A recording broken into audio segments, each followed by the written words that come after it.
दोस्तों, भारत की pharma industry हमेशा से ही स्ट्रांग रही है। इंडियन फार्मा सेक्टर की मैन्युफैक्चरिंग कॉस्ट यूएस और यूरोप के कंपैरिजन में 30 से 35% कम है और साथ ही रिसर्च और डेवलपमेंट कॉस्ट भी बाकी डेवलप्ड मार्केट से 87% कम है। इसीलिए अपनी लो कॉस्ट और हाई क्वालिटी की वजह से इंडियन मेडिसिन को दुनिया भर में काफ़ी ज़्यादा पसंद किया जाता है और शायद इसीलिए भारत को फार्मेसी ऑफ द वर्ल्ड भी कहा जाता है। तो ऐसे में अगर हमें फार्मा सेक्टर या फार्मा कंपनीज़ में इन्वेस्टमेंट करके इसकी ग्रोथ स्टोरी में शामिल होना हो तो इसके लिए सबसे अच्छा और आसान रास्ता होता है फार्माबीज ETF। Hello friends, welcome to my YouTube channel Raj Equitech. और आज की इस वीडियो में हम बात करेंगे फार्माबीज ETF को, जिसे Nippon asset management company manage करती है।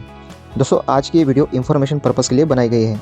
किसी भी तरह की इन्वेस्टमेंट करने से पहले आप अपने फाइनेंशियल एडवाइजर की एडवाइस ज़रूर लें। इस ETF का नाम है Nippon India Nifty pharma ETF। इस ETF के एक यूनिट या शेयर की प्राइस है 20.50 रुपीज़।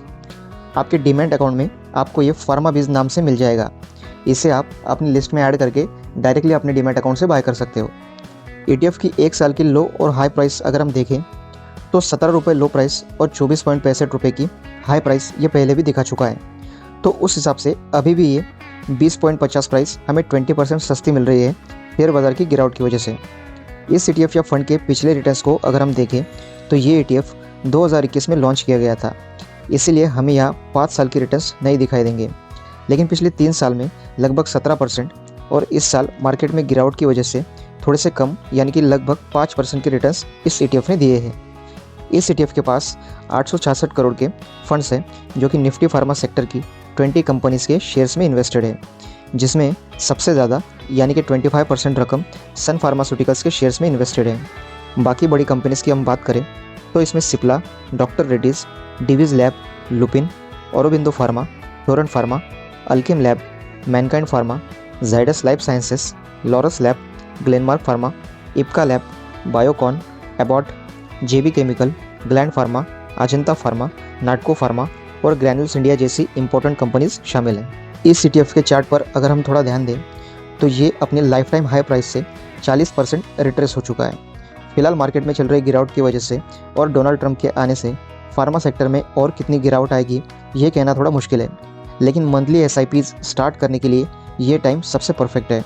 अगर फार्मा सेक्टर यहाँ से ऊपर की तरफ रिवर्स होता है तो हमारी SIPs में हमें प्रॉफिट दिखता रहेगा, लेकिन अगर SIP स्टार्ट करने के बाद फार्मा सेक्टर में गिरावट बढ़ती है तो हमें ये ETF और भी नीचे और सस्ते लेवल पर खरीदने का मौका मिल जाएगा, जिससे लॉन्ग टर्म में हमें अच्छा प्रॉफिट होगा। दोस्तों, अब हम इस लॉजिक को समझेंगे कि क्यों हमें इस फार्मा सेक्टर के ETF में इन्वेस्टमेंट करनी चाहिए। सबसे पहला रीज़न है cost efficiency.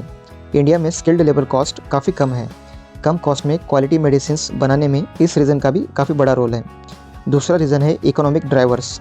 Indian pharma industry की मार्केट साइज़ 2030 तक $130 बिलियन और 2047 तक $450 बिलियन तक पहुंच सकती है।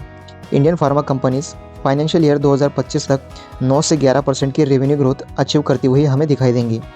इंडिया में सबसे ज़्यादा US FDA compliant pharma plants और लगभग 2000 WHO GMP सर्टिफाइड फैसिलिटीज़ या प्लांट्स हैं, जिससे 150 से भी ज़्यादा देशों में मेडिसिन पहुंचाई जाती है। तीसरा रीज़न है गवर्नमेंट सपोर्ट। मिनिस्ट्री की तरफ से छोटी बड़ी कंपनीज़ को अपनी प्रोडक्टिविटीज़ इंप्रूव करने के लिए 500 करोड़ रुपए का बजट दिया गया है। और चौथा रीज़न है FDI यानी कि फॉरेन डायरेक्ट इन्वेस्टमेंट।